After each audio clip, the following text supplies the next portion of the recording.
Graça e paz, irmãos. Amém? Vamos abrir a Bíblia no livro de 2 Crônicas, capítulo de número 7.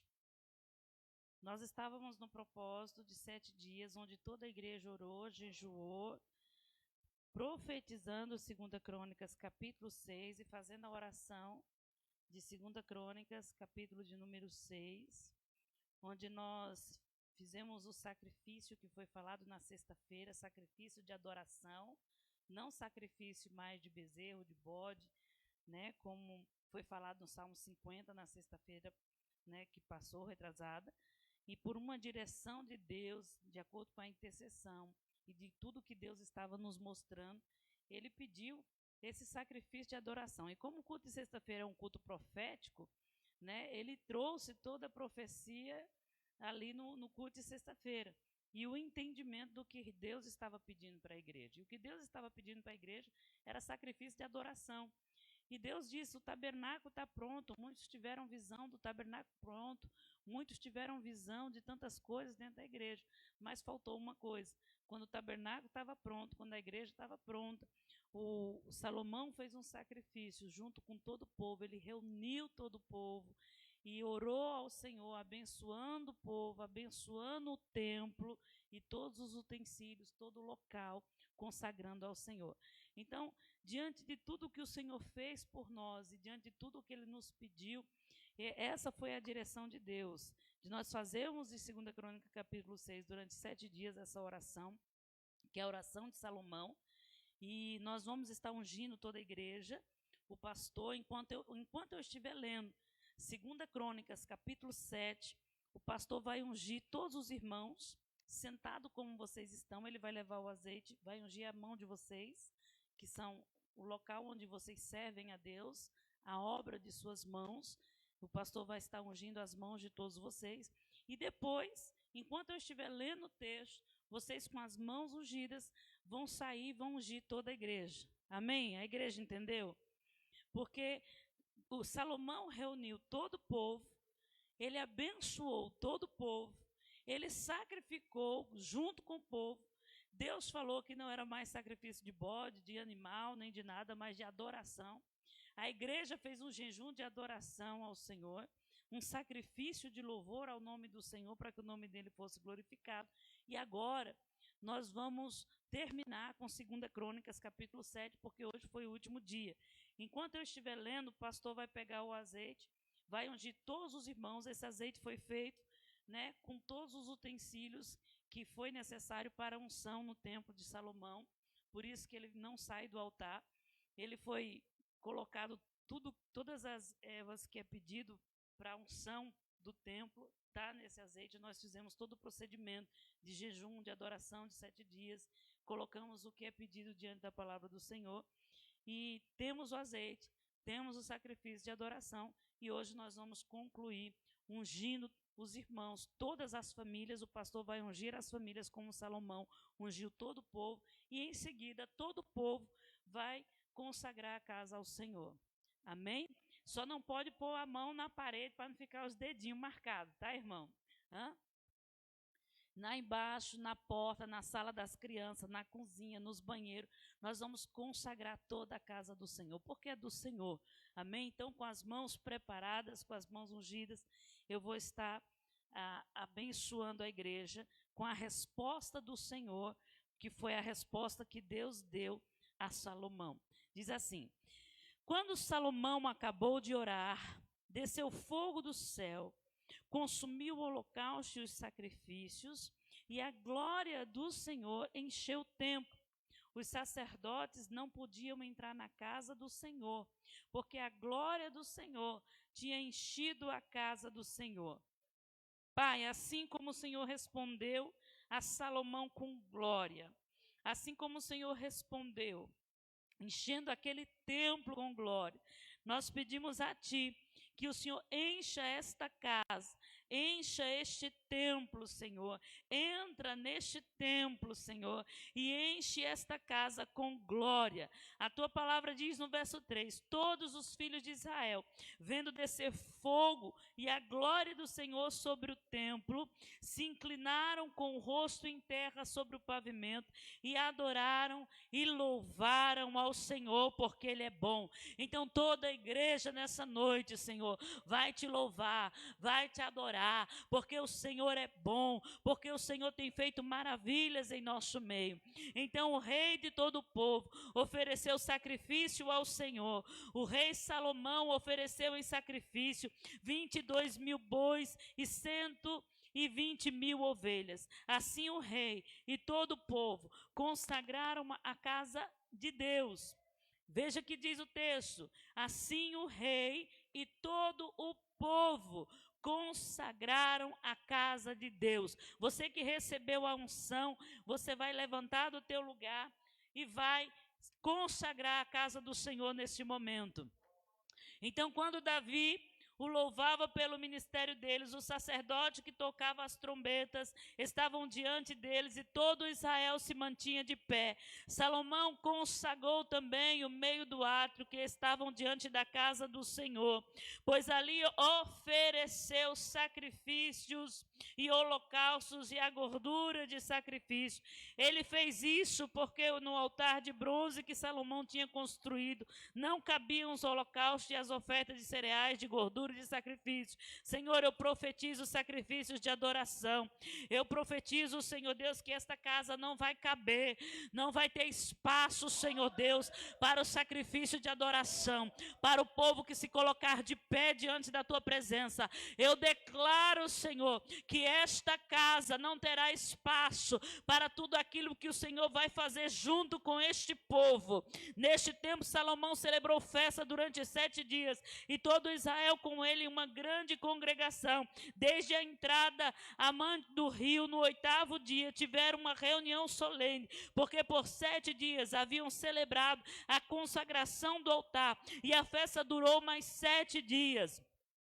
No 23º do 7º mês, o rei despediu o povo para suas tendas, e todos voltaram alegres, de corações contentes, por causa do bem que o Senhor tinha feito a Davi, a Salomão e a todo Israel. Assim que Salomão acabou de construir a casa do Senhor, o palácio real e tudo que Salomão tinha planejado fazer na casa do Senhor e no palácio, ele efetuou com sucesso.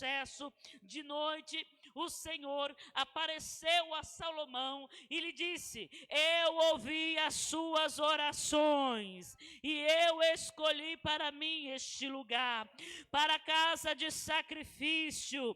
Se eu fechar os céus de modo que não haja chuva, ou se ordenar gafanhotos que consumam a terra, ou se enviar a peste entre o meu povo, se o meu povo que se chama pelo meu nome se humilhar, orar e me buscar, e se converter dos seus maus caminhos, eu os ouvirei dos céus, eu perdoarei os seus pecados, eu sararei a sua terra. Os meus olhos estão abertos, os meus ouvidos estão atentos à oração que se fizer neste lugar, porque escolhi e santifiquei este templo, para que nele esteja o meu nome para sempre. Os meus olhos e o meu coração estarão ali todos os dias. Se você andar diante de mim, como fez o teu pai Davi, fazendo segundo tudo o que lhe ordenei, e guardando os meus estatutos e os meus juízos,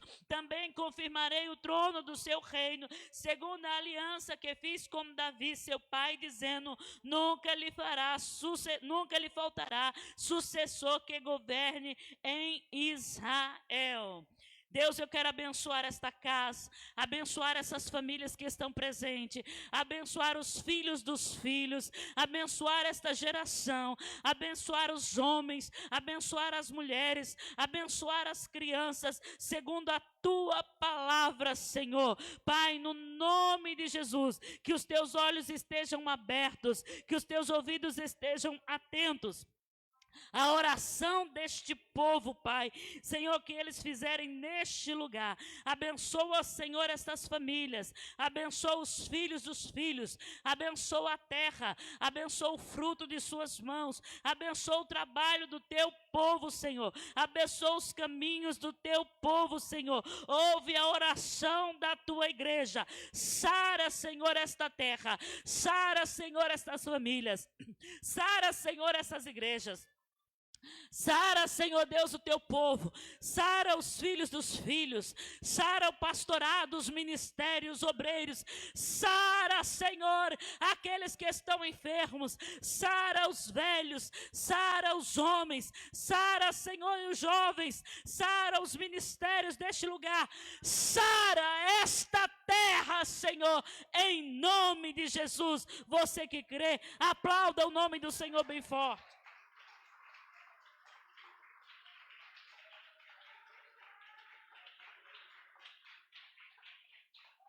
Aleluia. Aleluia. Podeis sentar, queridos. Sentados como vocês estão, abra sua Bíblia no livro de Mateus. Glória a Deus pela vida da igreja e dos irmãos que fizeram o jejum. Eu coloquei no grupo da igreja, coloquei no grupo de mulheres e coloquei no grupo de oração do altar. Obrigada a todos que se dispuseram. Bendito seja o nome do Senhor. Mateus capítulo 28, versículo de número 18. Mateus, prepara o vídeo que tá aí já, né? O primeiro vídeo. Mateus capítulo 28, versículo de número 18, diz assim a palavra do Senhor. Jesus, aproximando deles, falou-lhe dizendo: toda autoridade me foi dada nos céus e na terra. Portanto, vão e faça discípulos de todas as nações, batizando-os em nome do Pai, do Filho e do Espírito Santo, ensinando a guardar todas as coisas que tenho ordenado a vocês. E eis que estou com vocês todos os dias até o fim dos tempos. Amém? Até o fim dos tempos, não é até o fim do mundo, irmão. Os tempos acabam e recomeçam outros. Vamos ver no vídeo.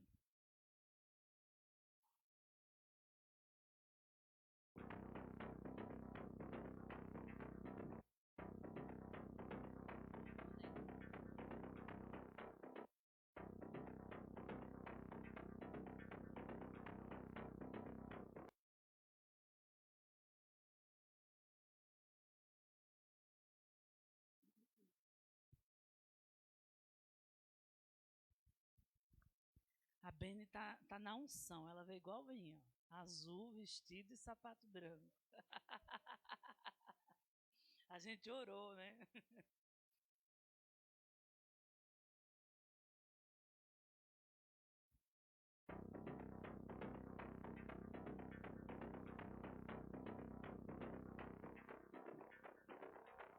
Em 2021, o número de cristãos perseguidos aumentou mais uma vez. Atualmente, mais de 340 milhões de cristãos são perseguidos no mundo.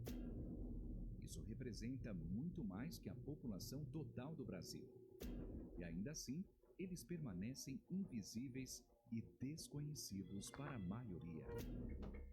Diante dessa realidade, a Portas Abertas apresenta a Lista Mundial da Perseguição 2021, um ranking que identifica os 50 países mais hostis aos cristãos. Países que, ou por meio de estruturas políticas ou discriminação, têm como objetivo abalar a igreja local e eliminar o cristianismo de sua história.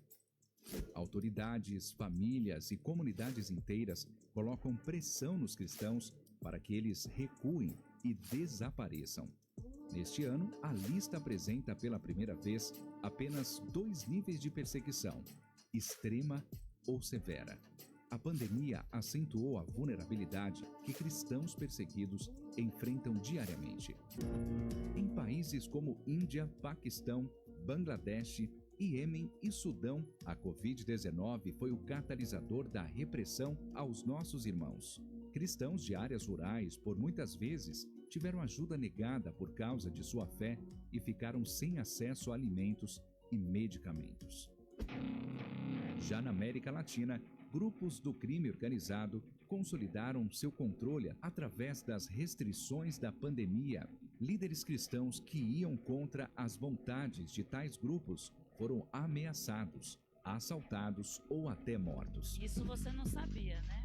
Com isso, o México retorna ao ranking. Novos países entraram na lista 2021. Comores, que negou a liberdade religiosa aos seus cidadãos, e a República Democrática do Congo e Moçambique, que têm sido alvos recentes da violência dos grupos extremistas islâmicos armados. Depois de 5 anos, a Nigéria voltou ao top 10 como o país mais violento para um cristão. Grupos extremistas como Boko Haram e pastores de cabras Fulani continuam atacando, sequestrando e abusando cristãos impunemente, principalmente as mulheres e crianças.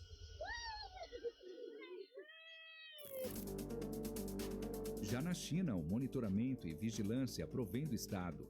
O Partido Comunista tem cada vez mais colocado restrições para inibir a liberdade religiosa no país, o que coloca a China de volta nos top 20, depois de quase uma década. A Coreia permanece no número 1 no ranking por 20 anos consecutivos. Com o aumento do doutrinamento de crianças e adolescentes, pais continuam com medo de revelar a fé aos filhos.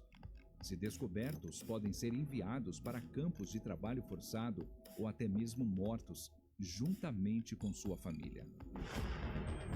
Existem muitos outros países nessa lista e para eles a perseguição não para. Mas a luz de Cristo brilha entre os seus e o Evangelho também. Ainda que a pressão seja cada vez mais forte, nossos irmãos desafiam as leis e o perigo diário para andar com Jesus. Convocamos a Igreja de Cristo no Brasil a abrir os olhos, conhecer e apoiar os seus irmãos perseguidos ao redor do mundo. Abra os olhos à realidade da perseguição.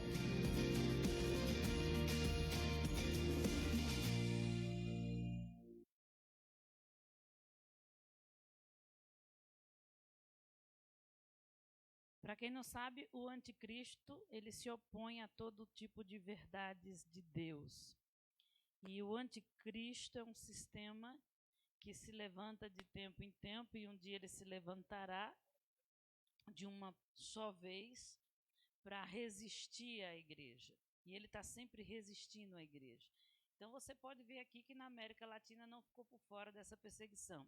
Você vê pastores morrendo, você vê pastores passando necessidade, você vê pastores passando perseguição, não é vão. Por trás tem sempre uma batalha espiritual e um inimigo por trás. A Bíblia diz que quem tiver sabedoria, calcule, quem tiver ouvidos, ouça o que o Espírito diz às igrejas. O texto que nós lemos de Mateus 28, talvez os irmãos que estão fazendo discipulado estão aprendendo sobre ele. Ele fala da grande comissão. É interessante quando você fala da grande comissão na igreja, as pessoas muitas vezes não compreendem o que é isso. Mas a grande comissão de Cristo, nós vamos entender um pouco dela hoje, quando Cristo dá autoridade à sua igreja e ele se aproxima deles e diz: toda autoridade me foi dada nos céus e na terra. Portanto, ele diz: eu vos dou a mesma autoridade. Da mesma forma que eu fiz discípulos, da mesma forma que eu ensinei, da mesma forma que eu mostrei o caminho a vocês, vocês devem fazer discípulo. Então, a grande comissão de Cristo é a suprema tarefa da igreja. Jesus está relatando o maior objetivo da igreja. Interessante que quando a gente pensa em Cristo, a gente pensa na nossa salvação, no nosso eu, no que Cristo pode nos dar, mas em nenhum momento a gente pensa o porquê nós somos chamados. Se você perguntar para um cristão, né? Por que você foi chamado? Por que você está na igreja? Ai, pastor, eu ainda não sei por que eu estou na igreja. Ai, pastor, eu ainda não descobri o meu dom. Mas diante da grande comissão de Cristo, de uma forma geral, ele tem um objetivo para a sua igreja. E o objetivo para a sua igreja é cumprir o chamado do ID. Se a igreja não cumprir esse chamado, ela pode rodopiar no ministério, ela pode falar língua estranha, ela pode curar, ela pode profetizar, ela pode ser rica, ela pode estar cheia, ela pode fazer 1000 coisas, mas se ela não cumprir o ID do Senhor, ela não faz nada diante do Senhor. Você pode ver isso nas igrejas, nas 7 igrejas em Apocalipse, né? Quando Cristo chama a atenção de uma delas, e a maioria tinha aparência de estar muito bem, de estar cheia, de estar farta, de estar rica, mas na realidade não está. Então, foi falado isso na escola dominical hoje pela manhã, né? Nós podemos até ter aparência, né, de bons cristãos e de uma bela igreja, mas o propósito do nosso coração muitas vezes não está de acordo com o propósito de Deus. Então, se a igreja não cumpre a vontade de Deus, irmãos, ela não está fazendo nada nessa terra. Eu costumo dizer na escola dominical, e principalmente quando estamos falando de dons espirituais, né? Se recebemos dons e fomos capacitados para usá-los e não usamos, nós estamos sendo condenados por isso. Nós estamos usando o dom pela nossa alma, pela malignidade do nosso coração, em vez de estar usando pela poderosa mão do Espírito de Deus. Então, isso só vai gerando maldições para as nossas vidas.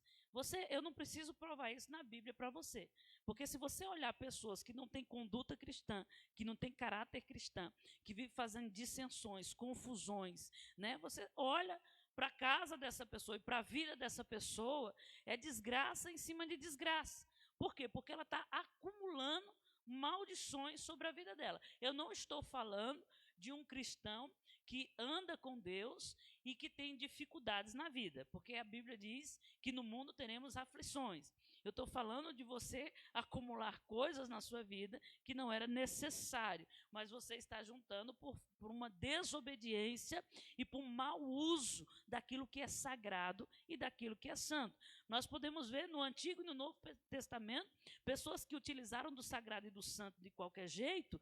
No Novo Testamento, Ananias e Safira, e no Antigo Testamento, os filhos de Eli, eles usaram do santo e do sagrado de qualquer forma, e o que aconteceram com eles? Foram fulminados diante de toda a congregação, foram mortos, exterminados, não sobrou nada, né? E por que nós não estamos morrendo? Nós estamos nos enganando, né? Porque nós estamos acumulando juízo e maldição sobre as nossas vidas. Então, se nós somos cristãos, nós devemos obedecer a Cristo, porque a palavra cristão, que vem do grego, quer dizer aqueles que seguem a Cristo. Então, se eu sou cristão e eu estou seguindo a Cristo, eu devo obedecer às ordens de Cristo. Como que eu posso me autotitular um cristão se eu não estou obedecendo a maior ordem de Cristo sobre as nossas vidas? Hoje eu vou explicar de uma maneira bem fácil para que você entenda o que é um discipulado e que você possa colocar isso em prática na sua vida, para que através do trabalho e do cumprimento do ID do Senhor na sua vida, a tua casa venha adquirir salvação e bênçãos da parte do Senhor. O texto que nós lemos de Mateus 28 vai dizer que toda autoridade foi dada, e ele diz: ide batizando, ensinando a guardar tudo que vos tem ordenado. Então Jesus, ele não pergunta, né? Fran, você quer por um acaso pregar por aí ou ensinar ou fazer discípulo? Ele não pergunta: Cris, por um acaso você não quer fazer alguma coisa no reino? Não, ele não pergunta. Ele dá uma ordem. Se você é igreja, se você faz parte do reino, assim como eu fiz com vocês, vocês têm que fazer. É uma ordem que ele dá. Toda autoridade me foi dada no céu e na terra, portanto, vão ide e façam discípulos de todas as nações, ensinando sobre tudo o que eu vos tenho ordenado. Então, o ide de Jesus, na grande comissão, é uma ordem, não é um favor que você faz para o pastor, não é um favor que você faz para a igreja, mas é porque você é um cristão e você está cumprindo uma ordenança que veio dos céus. Ide, no português, ele está no gerúndio, ele não está no futuro, né? Ide, amanhã eu vou lá, né? Eu vou na casa da Fran, eu vou na casa do pastor, eu vou pregar o evangelho. Não, é uma ação contínua, é algo que está em curso. Então, em todo tempo na minha vida, aí você vai ver que isso se confirma com o livro de Deuteronômio, quando o Senhor chama Abraão, ele vai dizer que ele deve, em todo tempo, ensinando os seus filhos sobre os mandamentos, seja sentado, seja em pé, seja andando pelo caminho, seja na porta da sua casa. Pode ver que lá em Deuteronômio, lá no Antigo Testamento, ele dá uma explicação do gerúndio do nosso português, bem explicado, bem esmiuçado, para que a gente venha entender o que Deus quer dizer aqui. E Deus está dizendo para nós da mesma forma. É uma ação contínua e diária na vida do crente cumprir o ide. Ele deve estar em um curso, está em andamento diariamente sobre as nossas vidas. Por isso que o nosso testemunho é muito importante na nossa vida cristã. Porque quando eu tenho um bom testemunho, nós falamos de reputação na escola dominical, e eu tenho uma reputação, por mais que falem mal de mim, por mais que falem como fizeram com Cristo, né? Falaram que Cristo era um beberrão, né? Sentava com os comilões, né? Com os glutões, por mais que venham difamar, mas se eu tenho um caráter cristão, né? A minha conduta vai provar quem eu sou. Então eu vou ter autoridade para falar do reino de Deus no momento em que as pessoas precisarem ouvir do reino de Deus. E qual é o momento que elas precisam ouvir? Em todo tempo, em todas as circunstâncias, em todo tempo. Seja no teu trabalho, seja na fila do pão, na fila do açougue, entrando na garagem, saindo de casa, como diz Deuteronômio, no portão da tua casa, nos umbrais da sua casa, seja passeando pelo parque, aonde você for, você precisa cumprir essa ordem do Senhor. Então, fazer discípulo para a Igreja de Cristo é uma ação contínua. Ganhar vidas para o reino de Deus deve fazer parte de você. Não é uma questão de você querer ou não. Precisa fazer parte. Eu quero que nessa noite você saia daqui como um verdadeiro cristão, que recebeu as ordenanças do Senhor Jesus Cristo e está cumprindo aquela palavra que ele disse e ordena sobre a sua vida: ide e fazei discípulos. Aí o texto diz: ide batizando. A pessoa, quando ela converte ao evangelho, primeiro ela precisou ouvir a mensagem da pregação. Ao ouvir a mensagem da pregação, que vem a fé, ouvindo a palavra de Deus é que vem a fé, né? Então o Espírito passa a orientar essa pessoa, e essa pessoa agora se convence por meio da obra do Espírito que a obra de Cristo é legítima e é verdadeira. Então houve uma conversão naquele momento, ela começa a crer que a obra de Cristo é real e é verdadeira para a vida dela, por conta da ação do Espírito Santo no momento da pregação da palavra. Essa pessoa que se converte, ela precisa fazer parte e pertencer a um rebanho. Por isso que Jesus disse: ide batizando.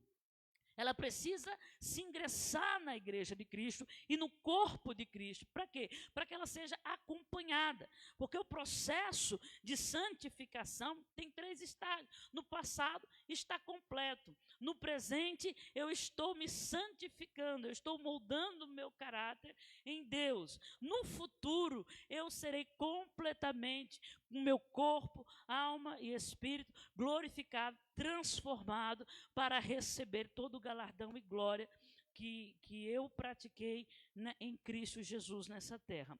Então, a minha salvação, ela é um processo, onde o meu caráter, Paulo vai dizer, precisa ser moldado e adaptado com o caráter de Cristo. Então, isso não acontece da noite para o dia. O dia vai passando, você vai caminhando com a igreja, Deus pega as lixas, os ferros, começa a juntar um no outro e começa a moldar o caráter. E a igreja é o lugar de nós servirmos um ao outro e é o lugar aonde Deus vai trabalhar o caráter de cada um. Por isso que Paulo vai dizer, né, suporte aquele irmão mala sem alça, né? Suporte aquele irmão, né? Ame em todo tempo. Mas se a pessoa for, né, insuportável, pelo amor de Deus, meu querido, vai aguentando ele aí, porque Deus só está moldando o caráter de cada um para que todos alcancem a salvação. Não é isso que Paulo tanto fala nos textos a respeito de mudança de vida? Então, a pessoa, quando ela ouve a mensagem da pregação, ela precisa ser batizada, ela precisa se ingressar na igreja. E o primeiro processo para que ela venha ingressar na igreja é o batismo. O batismo é a confirmação de que ela faz parte do corpo, que é a profissão de fé, a profissão de fé, né? Que eu troco as palavras.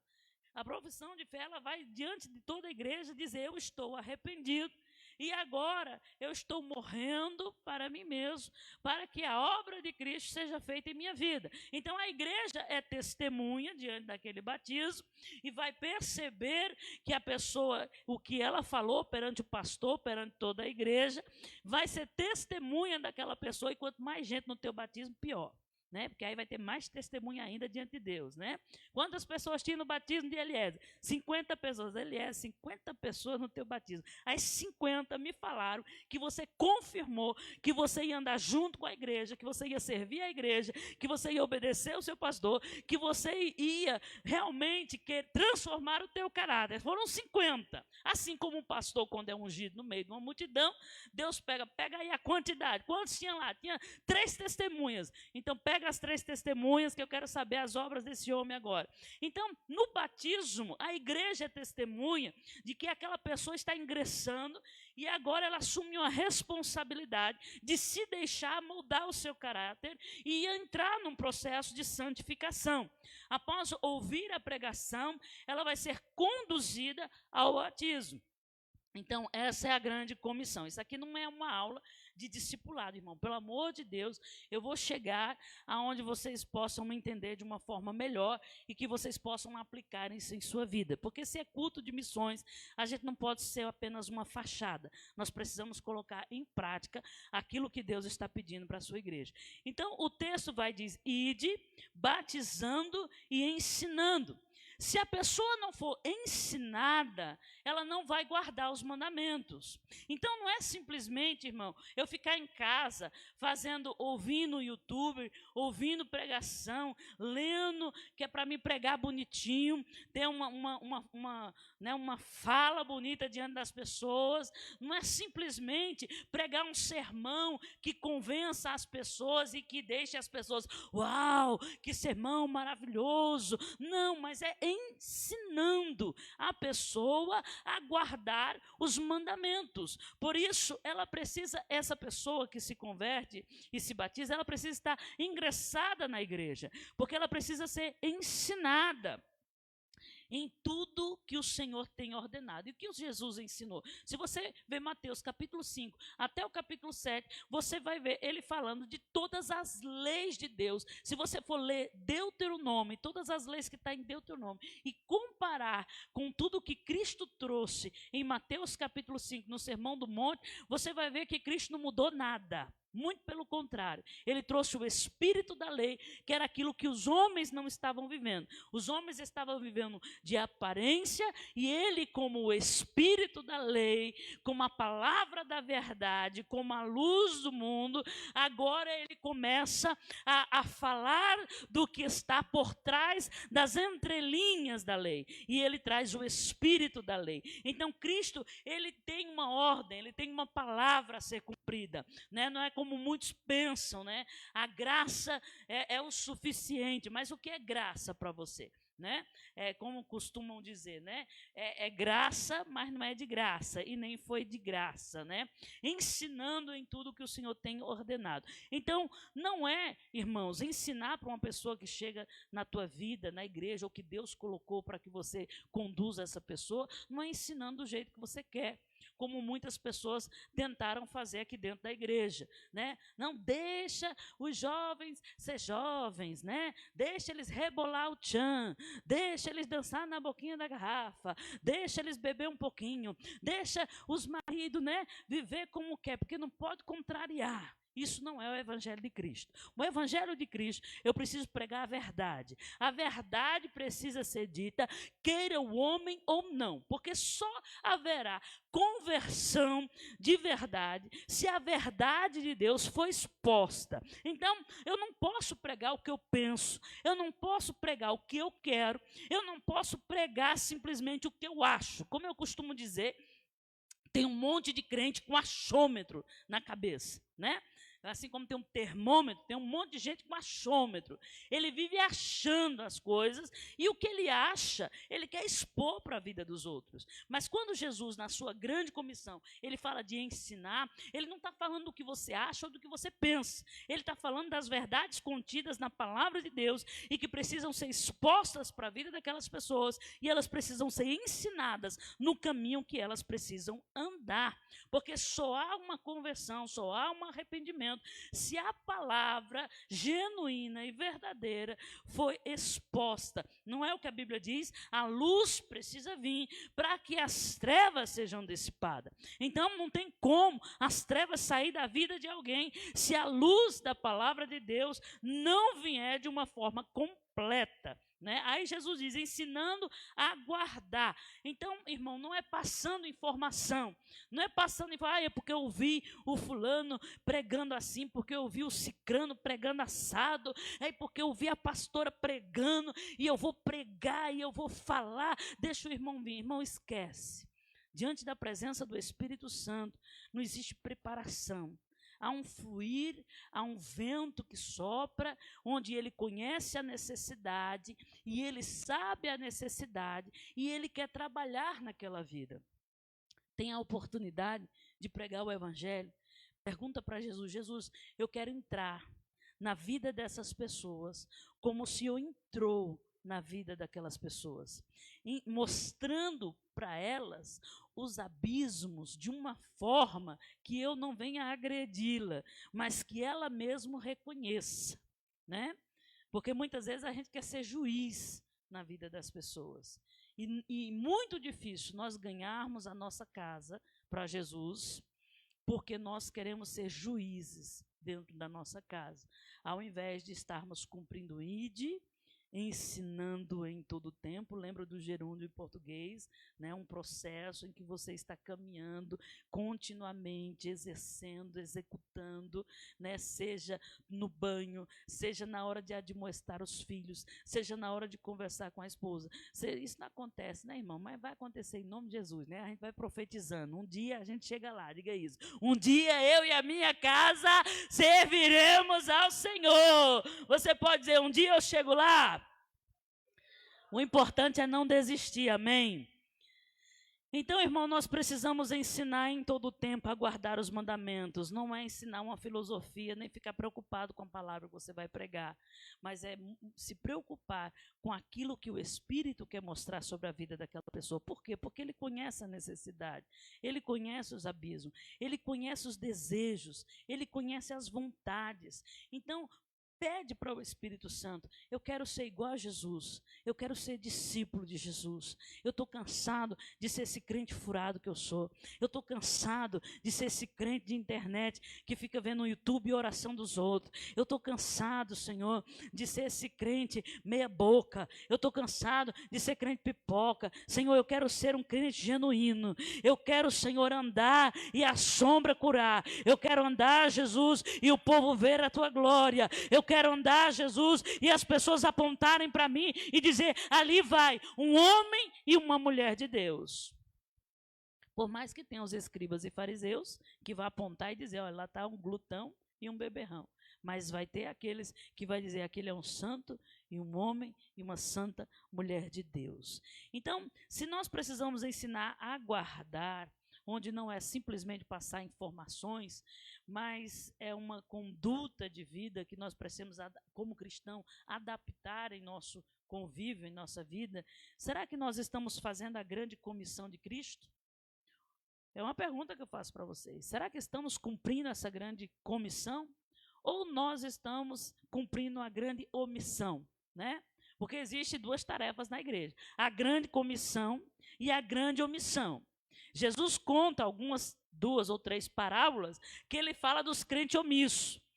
Alguns crentes omissos esconderam o talento na terra, né, com medo do seu senhor voltar e por ser muito rigoroso, né, uns ganharam 5, outros ganharam 3, outros ganharam 2, outros ganharam 1, aí o que ganhou 1 enterrou na terra, aí chega diante do Senhor, aí diz, eu escondi o meu talento, eu fui omisso na obra de Deus, eu tinha um dom, mas eu fui omisso, eu fui chamado, mas eu fui omisso, eu não tive coragem, eu fui covarde. A Bíblia diz que os covardes não entrarão no reino dos céus, os tímidos, né, não entrarão no reino dos céus. Aí ele chega diante de Cristo e diz assim, aí está aqui o talento que o Senhor me deu. Aí o Senhor diz assim, pega o talento e pega esse servo ingrato, incompetente e lança no fogo. Não é isso que está escrito? Ou está escrito o contrário? Aí você diz, mas ele não era salvo?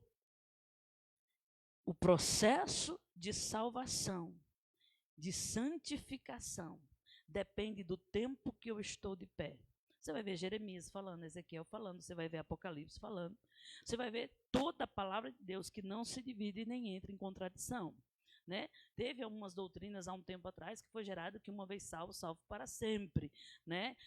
Porque Deus é soberano sobre todas as coisas, ninguém pode, né, anular a obra de Cristo. Não, a obra de Cristo nunca vai ser anulada pelo ser humano como eu e você.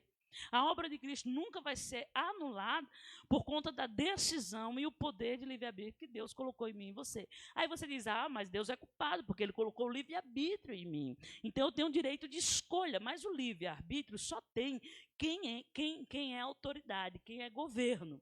Se você vê um escravo, ele não tem direito de escolher aonde ele vai morar. Um escravo do cigarro, ele não tem o direito de escolher que ele vai deixar o cigarro, a droga ou a bebida, porque ele é escravo daquilo, né? Mas quem tem o livre-arbítrio, o poder de decisão, ele vai escolher o que ele quer para ele. Então, livre-arbítrio, ele é governo. E em Deus, eu governo juntamente com ele, como era Adão antes da queda. Então, nós estamos, irmãos, muitas vezes não cumprindo a grande comissão, mas nós estamos omissos no reino de Deus. Nós estamos falando que somos igreja, nós estamos falando que somos cristãos, mas nós, na realidade, estamos omissos diante de tudo aquilo que Deus está fazendo, pedindo e ordenando sobre a sua igreja. Como eu disse na escola dominical, nós estamos atrasados. Literalmente, nós estamos atrasados. Aí você diz, pode alguém atrasar o tempo de Deus? Você pode ver na vida de Israel.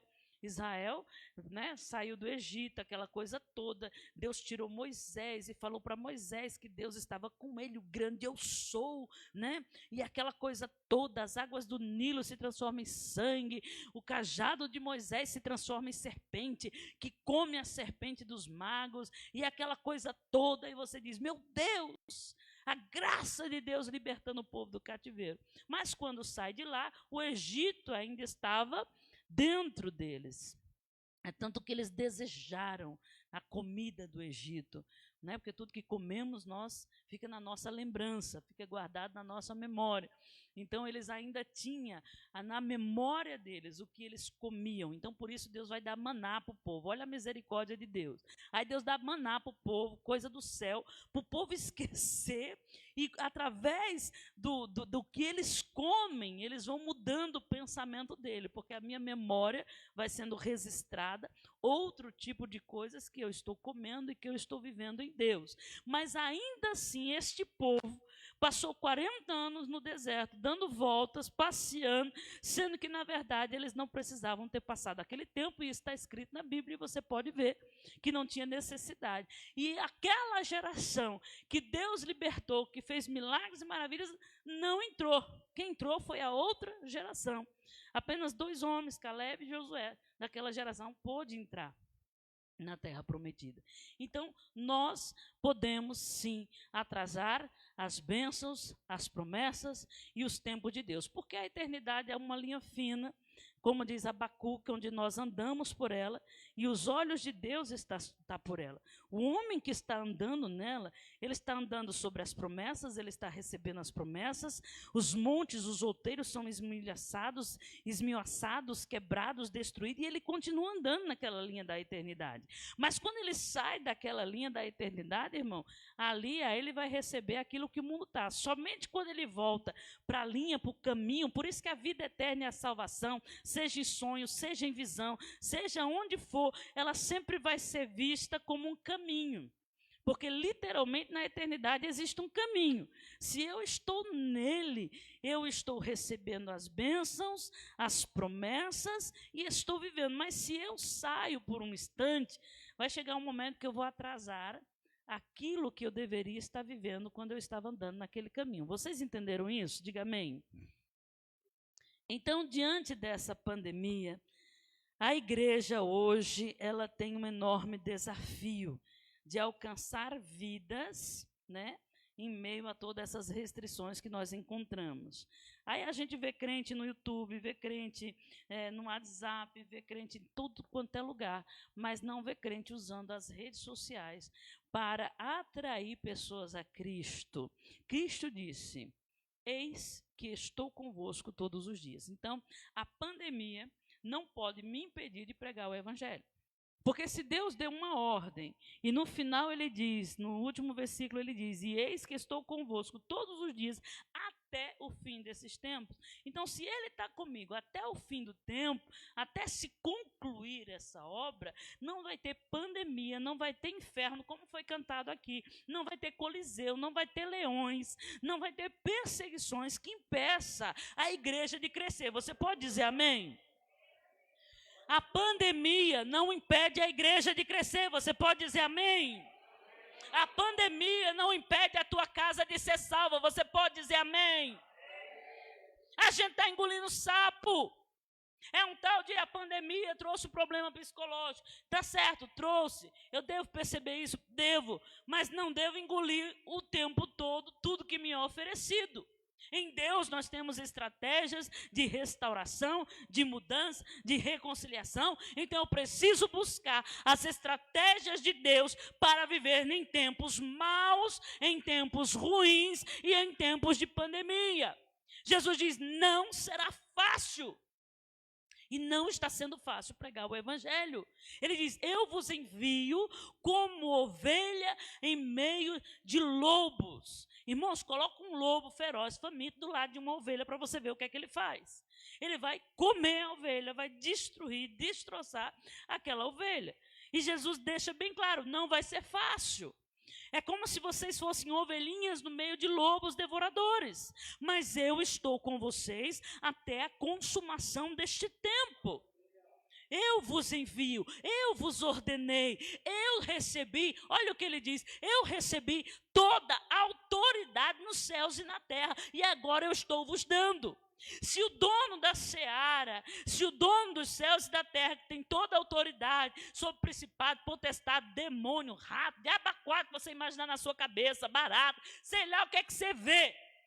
Se você acha que eles estão te perseguindo, coloque uma coisa na tua cabeça: há um dono, há um senhor da igreja que tem toda a autoridade sobre todas as coisas, e ele te dá uma ordem: faça o que eu fiz, pregue um evangelho em tempo e fora de tempo, cumpra o chamado da igreja, ide por todo mundo, fazendo discípulos, batizando em nome do Pai, do Filho e do Espírito Santo, e ensinando sobre tudo o que eu vos tenho ordenado.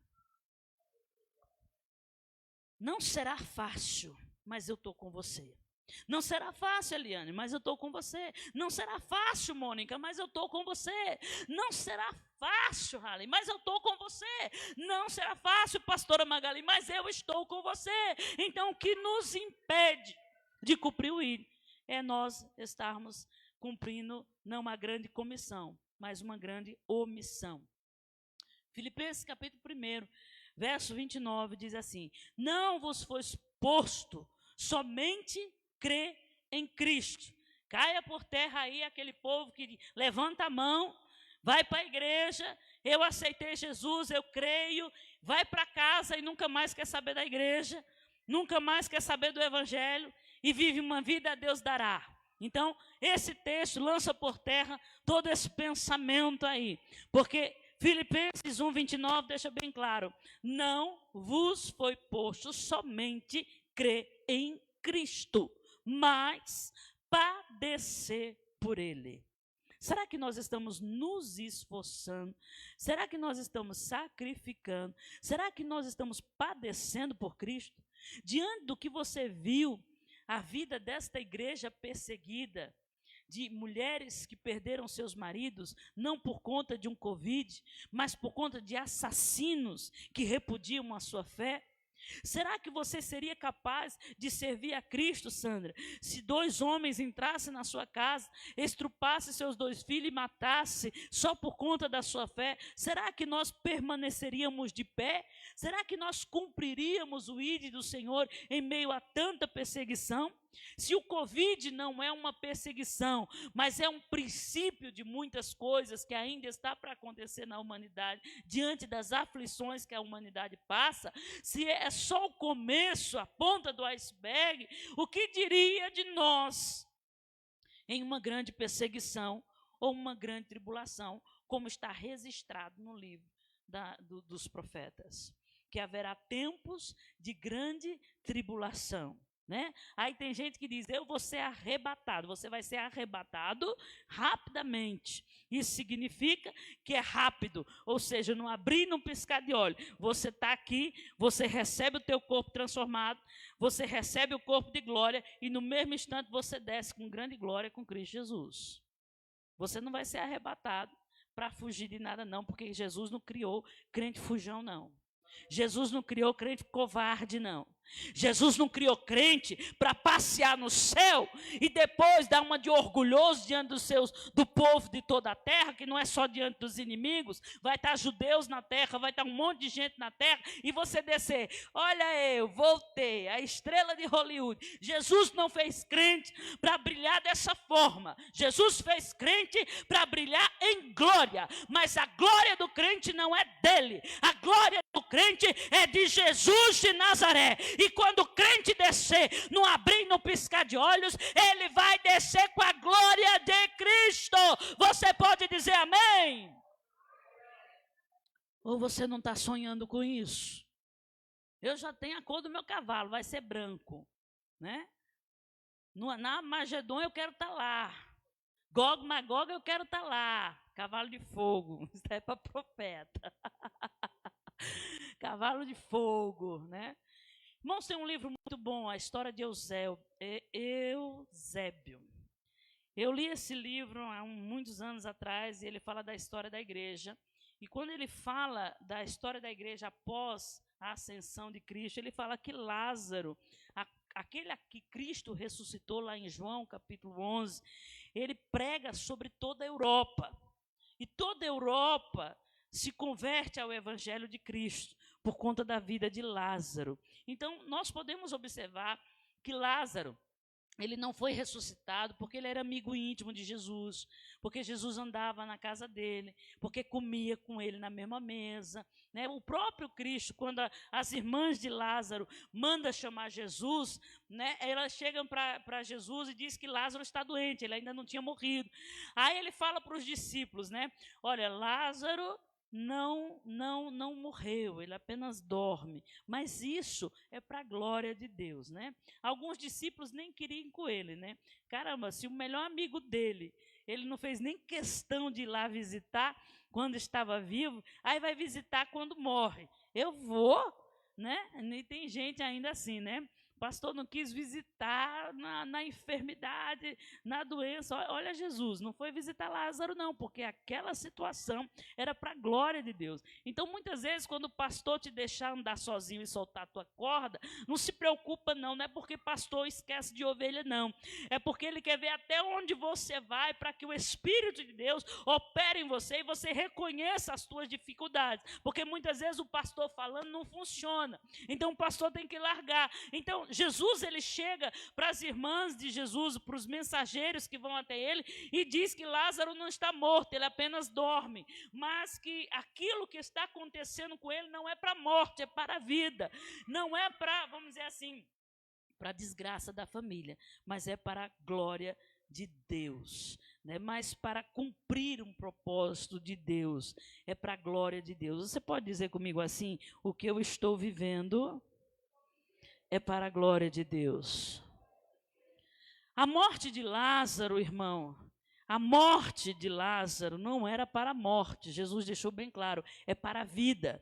Ele não está morto, ele apenas dorme. Então você pode dizer bem alto isso sobre a sua vida também.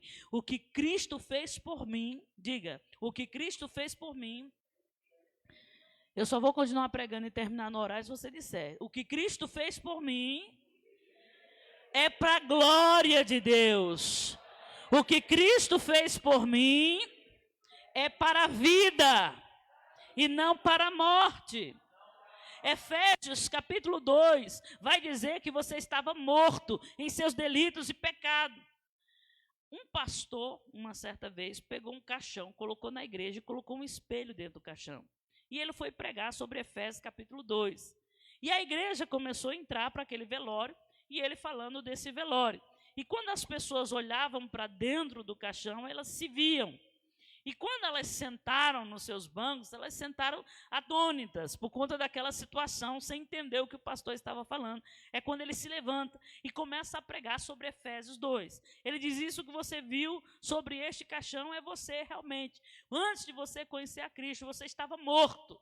Você não tinha vida alguma, porque os teus pecados te mataram, né? Então, se você está vivo hoje e você está entendendo a mensagem do Evangelho, é porque o Espírito de vida foi lá onde você estava morto, nos seus delitos e pecados, te ressuscitou, te trouxe para a presença do Pai e deu a você o conhecimento por meio da obra de Cristo. Isso também foi falado na escola dominical. Quando nós recebemos o Espírito de Deus, há 3 coisas que nós recebemos: o conhecimento, a força e outra coisa. Se você quiser saber, você assiste lá a escola dominical. Então, irmão, nós precisamos, como crentes que foram ressuscitados da morte para a vida, nós precisamos viver isso. E nós precisamos dizer para o câncer que o câncer é para a glória de Deus. Nós precisamos anunciar que Deus vive. E ele vive e não somente vive, mas reina sobre a morte. Dá para você entender quão grande é esse Deus a qual você está servindo? Esse Deus a qual nós servimos, ele não somente vive, ele esteve morto, mas ele vive e ele está vivo. E simplesmente porque ele venceu a morte, e por vencer a morte, você, como alguém que foi ressuscitado por ele, tem todo o direito, toda a autoridade de falar sobre o câncer, de falar sobre a morte, de falar sobre a dor, de falar em meio ao adultério, em meio ao divórcio. Você precisa anunciar que há um Deus que vive. Em meio à dor do luto, há um Deus que traz vida. Em meio à dor do divórcio, meu irmão, há um Deus que traz vida. Em meio às tragédias dessa vida, você precisa anunciar que há um Deus que vive e ele está vivo dentro de você. Por mais que o mundo tenha trazido, e essa pandemia tenha trazido situações que nós não queríamos viver, nós precisamos entender que isso não impede de Jesus de Nazaré estar vivo dentro de mim, por meio da obra do Espírito Santo. Isaías 6, capítulo 6, versículo 8, diz assim: a quem enviarei e quem há de ir por nós? Aí eu faço essa pergunta para você.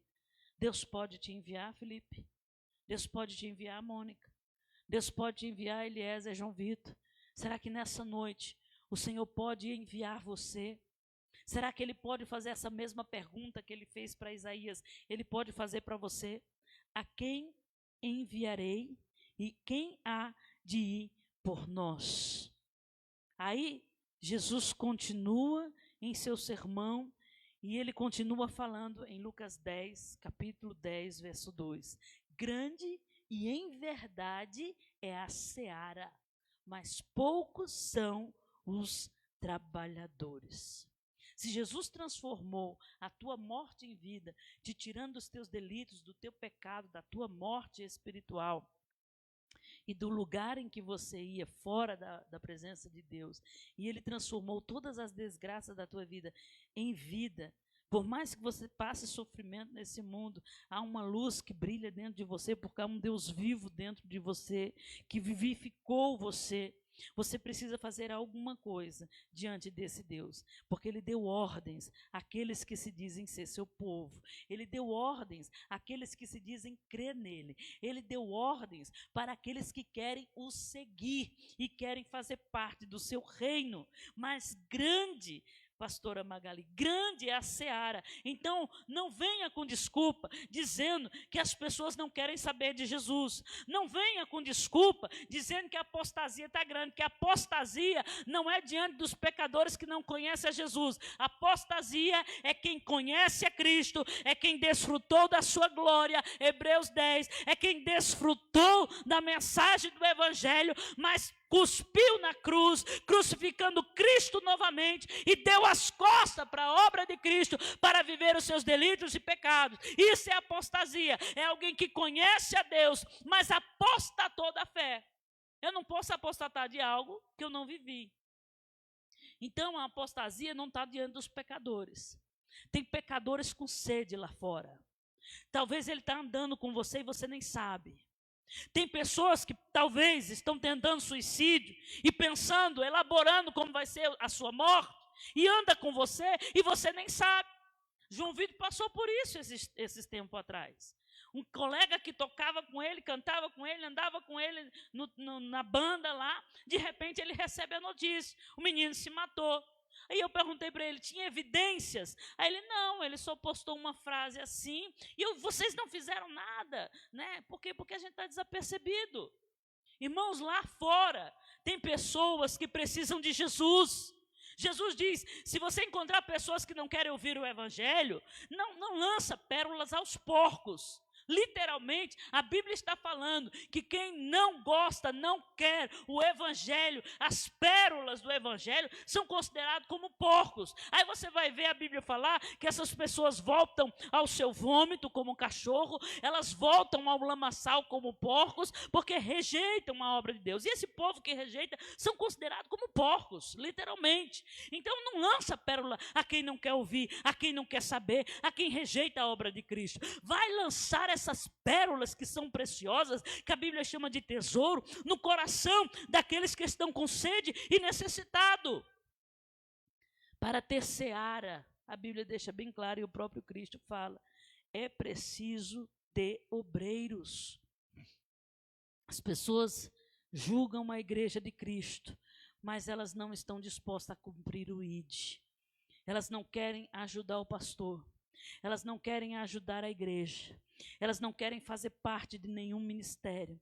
E elas ainda respondem para o pastor, me deixa quieto no meu banco, porque eu preciso resolver a minha vida, eu preciso cuidar da minha história. E eu li um texto na escola dominical, que um obreiro não pode ser cobiçoso, não pode ser avarento, não pode ser egoísta, não pode ser violento, porque esse tipo de gente só pensa em si mesmo.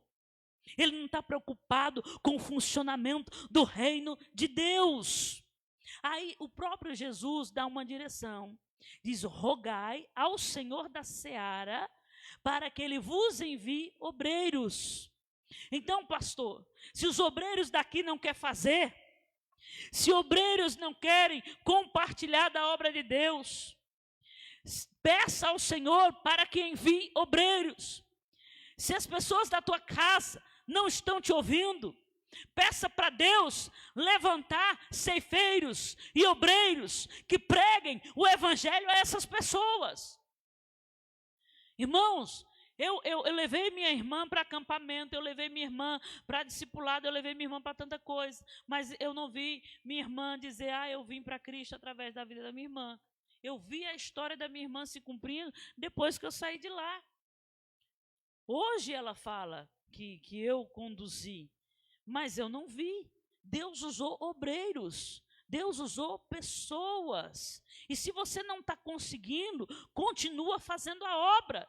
Ora ao Senhor da Seara para que Ele envie obreiros, para que essas vidas sejam alcançadas. O que não pode é a gente cruzar os braços e ficar omisso diante de toda essa situação. Se a seara é grande, se tem muito fruto, se tem muito trigo para se colher, por que as igrejas não estão esbarrotadas de gente? Por que os bares estão esbarrotados de gente? Por que todos os dias o índice de suicídio sobe? O índice de depressão sobe? E por que as igrejas estão vazias? Porque poucos querem cumprir com seu ID. Na Europa, estão mais de 1.500 templos. Foi falado isso na escola dominical e eu tirei da escola dominical. Mais de 1.500 templos foram transformados em bares, restaurantes, mesquitas, boates. Isso é uma vergonha. Eu me lembro quando a gente estava fazendo o seminário da Penha, lembra daquele pastor? Lembra daquele pastor que ele estava indo para a igreja Bom Pastor? A igreja que enviou pastores para o mundo todo estava morrendo. E eles estavam precisando de pastores para ajudar aquela igreja a não morrer, porque foi um berço do evangelho. Irmãos, será se a seara é grande? Se grande é tem muita coisa para colher, o que está acontecendo com aqueles que dizem amar o Senhor? Se estamos amando o Senhor da boca para fora. Em Apocalipse capítulo 2, verso 4, diz assim: tenho, porém, contra ti que abandonaste o teu primeiro amor. Lembra-te, pois, de onde caístes e pratica as primeiras obras. Um dos sinais e evidências da vinda de Cristo é a falta de amor. O amor de muitos se esfriará. O próprio Cristo declarou isso. O amor de muitos. E não está falando do amor do mundo, porque o mundo não tem amor para ninguém. O mundo não oferece amor, o mundo oferece violência, divisão. No mundo não tem misericórdia. Nós somos pecadores, nós somos pessoas errantes nessa vida. Talvez o nosso caráter ainda não está forjado em Cristo. Eu costumo dizer, a diferença do crente na igreja e um mundano é porque na igreja nós encontramos misericórdia e no mundo não tem misericórdia. Então, igreja do Senhor Jesus, volta a praticar as primeiras obras. Quando você estava no teu primeiro amor, você amava o Senhor acima de todas as coisas, e o teu prazer estava em agradar o teu Senhor. E em todo o tempo, você queria ser participante do reino. E é a primeira coisa que as pessoas fazem quando chegam na igreja: pastor, eu preciso fazer alguma coisa para Deus. Aí o pastor, não, tenha calma, porque para trabalhar na obra tem que aguentar porrada, senta um pouquinho. Não, pastor, eu preciso fazer alguma coisa. Por quê? Porque está no primeiro amor. Então, irmãos, a igreja precisa voltar, lembrar de onde ela caiu e voltar a caminhar nesse amor que um dia chegou no teu ouvido e disse: eu te amo. Mesmo que tua mãe, o teu pai, o teu irmão te abandone, mesmo que uma mãe abandone o seu filho que ainda amamenta, eu jamais vos abandonarei. Eu tenho certeza que alguns de vocês já ouviram isso da parte de Deus. Então nós precisamos pôr em prática, irmãos, o nosso amor a Cristo. Amar a Cristo, aceitar a Cristo, não é simplesmente saber que Ele existe. Porque saber que Cristo existe, o papagaio da tua vizinha sabe, o cachorro que está latindo sabe, os passarinhos que estão cantando pela manhã sabe mais do que você. O mar sabe mais que você, porque ele não ultrapassa os seus limites além da areia, porque está escrito que Deus determinou a areia como limite das grandes águas. A terra e a criação, a lua e o sol, não perde o seu percurso diário, por mais que o mundo esteja uma bagunça, por mais que o homem venha dizer que a poluição está destruindo a natureza não perdeu o seu percurso, ela continua louvando a Deus, ela continua adorando a Deus, ela continua reconhecendo Deus como Ele é. E a igreja que diz amar a Deus não está se curvando diante desse Deus. Vamos para o telão, irmãos. que está escrito?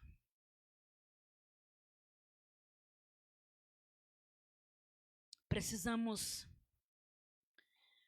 pôr em prática esse amor. Por quê? Porque Deus é único. Porque Ele foi o único Deus que serviu a humanidade. Por isso Ele é único.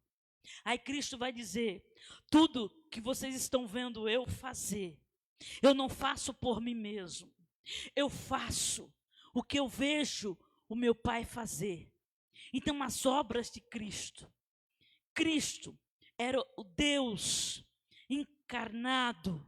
É Deus em seu corpo, praticando a sua vontade sobre a humanidade. Aí Cristo diz: assim como eu pratiquei, assim como eu fiz, façais vós também. Então, amar a Cristo não é da boca para fora. Hoje, nós precisamos voltar. Hoje, nós precisamos voltar no lugar onde nós caímos, aonde nós abandonamos o amor a Deus. Hoje, nós precisamos voltar a este lugar. Pesquisas indicam o aumento da migração religiosa entre os brasileiros, o surgimento dos evangélicos não praticantes e o crescimento dos adeptos ao Islã. Dizem que é mais fácil um islã convencer um cristão do que um cristão convencer um islã. Por quê? Porque eles têm muito conhecimento. Aí a gente diz que ama a Deus, mas não quer conhecer. E lembra do que eu falei? Uma da obra do Espírito Santo é trazer conhecimento dentro de você a respeito de Cristo. Então, essa pesquisa eu peguei porque é uma realidade mundial e principalmente no nosso país. Tem muita gente dizendo: o evangelho no Brasil está estourando, está crescendo, é gospel para tudo quanto é lugar. As pessoas estão se convertendo. Mentira. As pessoas estão levantando as mãos, estão dizendo que creem em Jesus, vão na igreja para cumprir vamos dizer assim, um ritual, um mantra, né? Vai lá para cumprir um mantra, que é para ficar livre da condenação, e depois some. E Filipenses 1 que nós lemos diz que não é somente crer, devemos padecer também. E Cristo vai dar uma ordem, assim como eu fiz, vocês também devem fazer, ensinando a andar nos meus caminhos. Mas tem muito crente se convertendo no Brasil, mas que não é praticante. Aí você dá risada dos católicos não praticantes.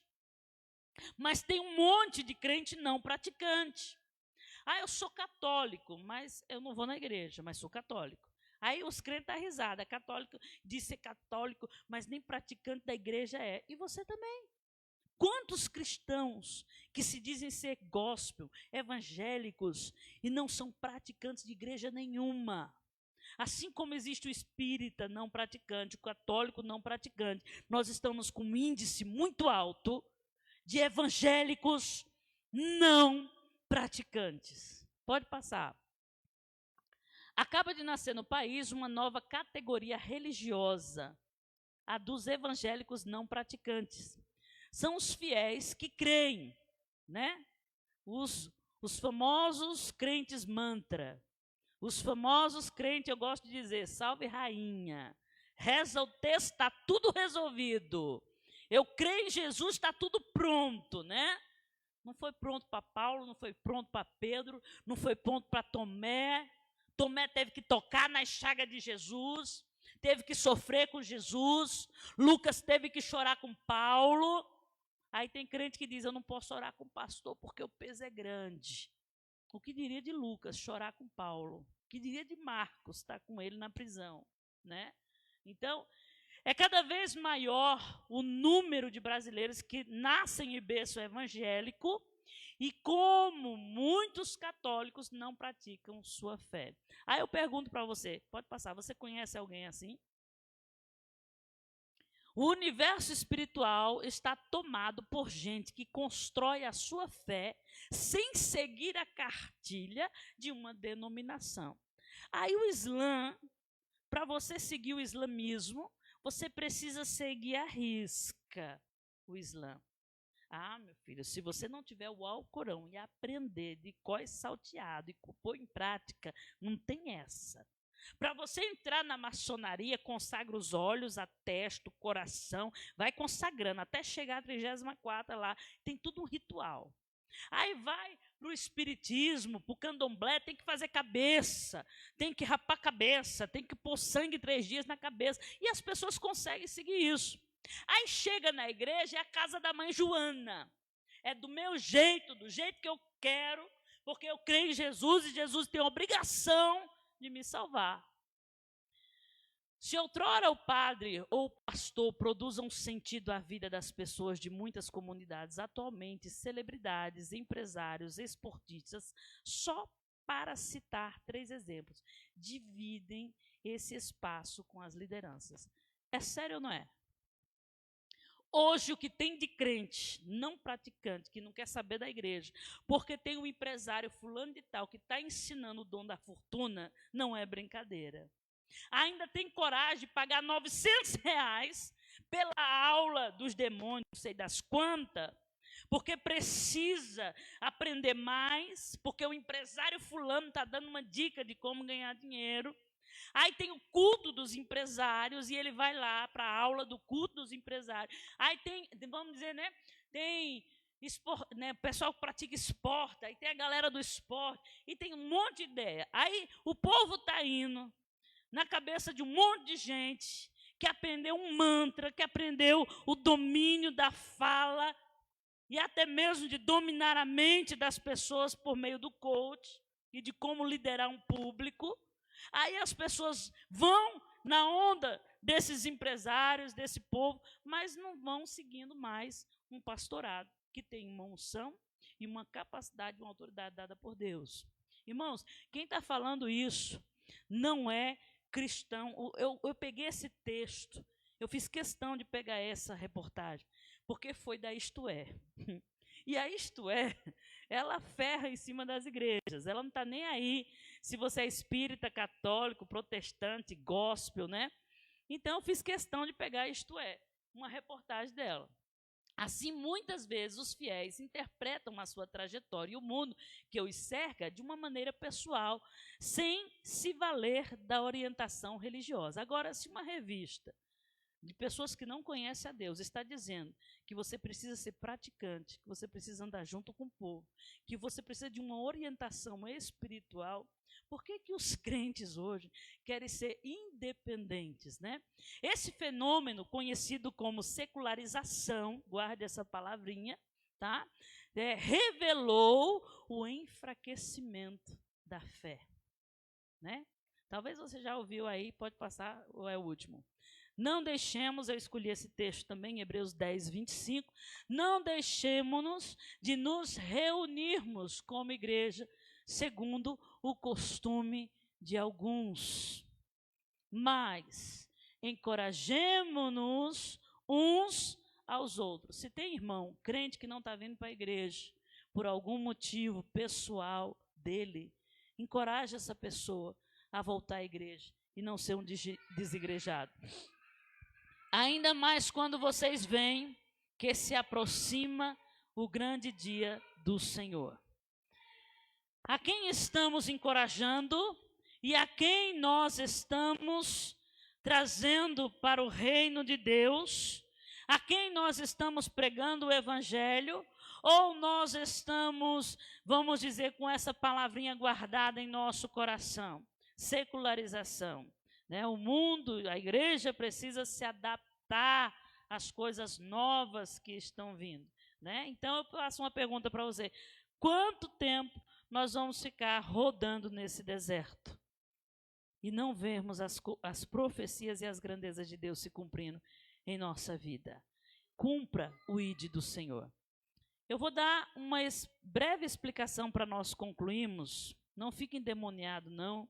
Em nome de Jesus, pastor, se prepara aí, põe a mão na cabeça, se alguém ficar endemoniado, porque nós vamos terminar no horário.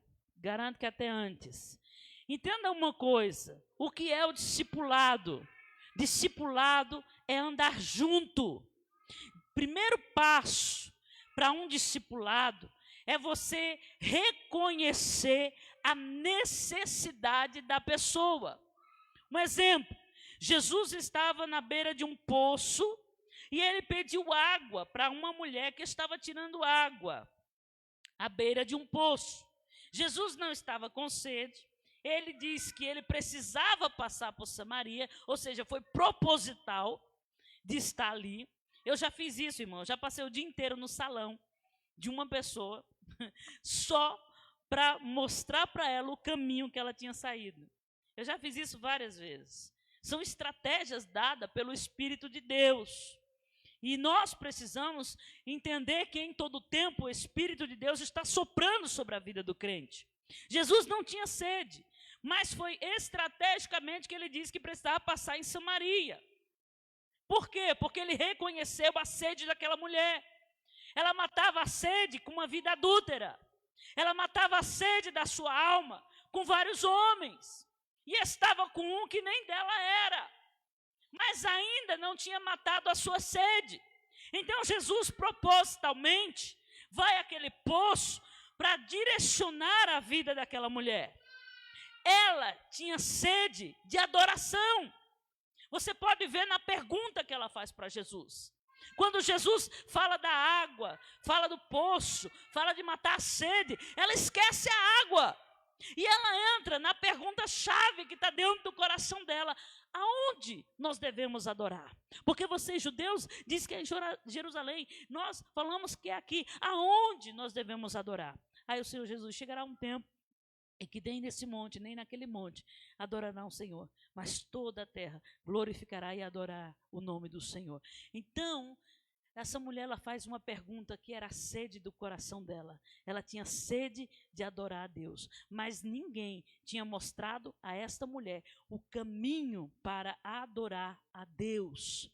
Tem pessoas que estão com você, que têm sede, e elas precisam adorar a Deus. Irmãos, eu estou fazendo academia e eu entendi que era um propósito de Deus. E eu vi Deus agindo naquela situação diante de tudo que aconteceu.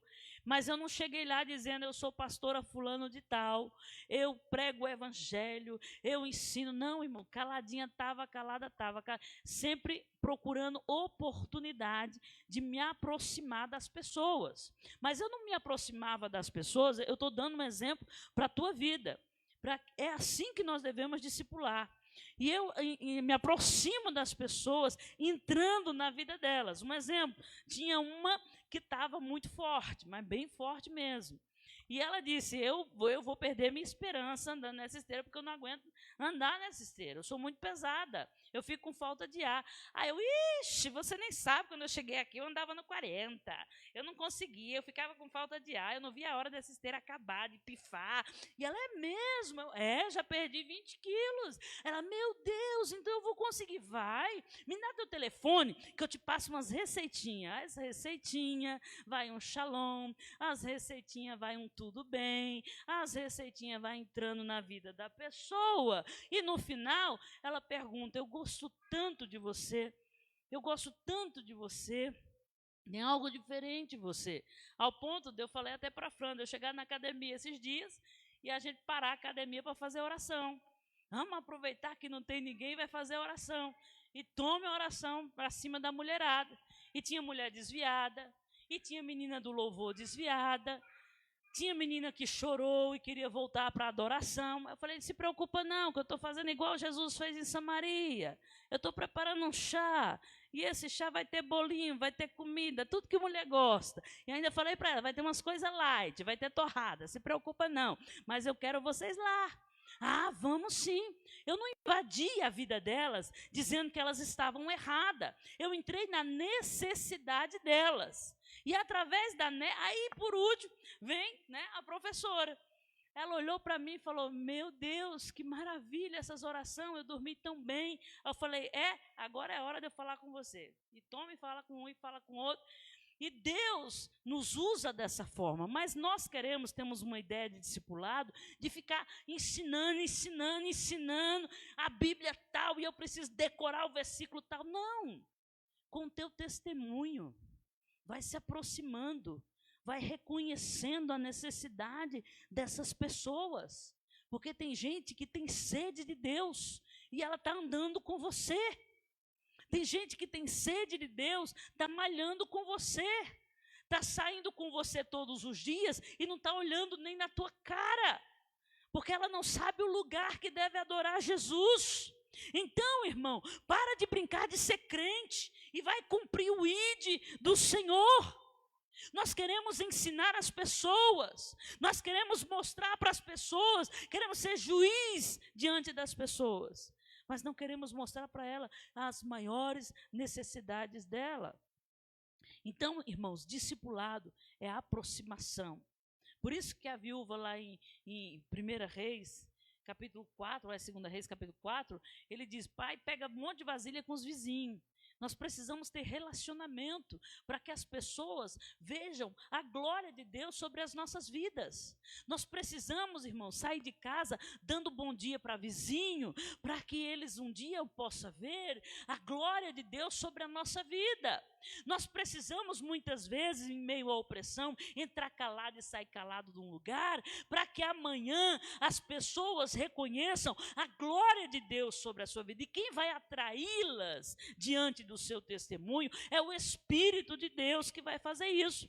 Pega os panfletos da igreja, tem mais de 100 aí, faz como eu, coloca na tua bolsinha, aí vai dar um bom dia lindo para a menina do caixa, dá aquele sorriso e faz igual o traficante faz com droga, faz assim, ó irmão, fica aí para tu, bom dia, viu?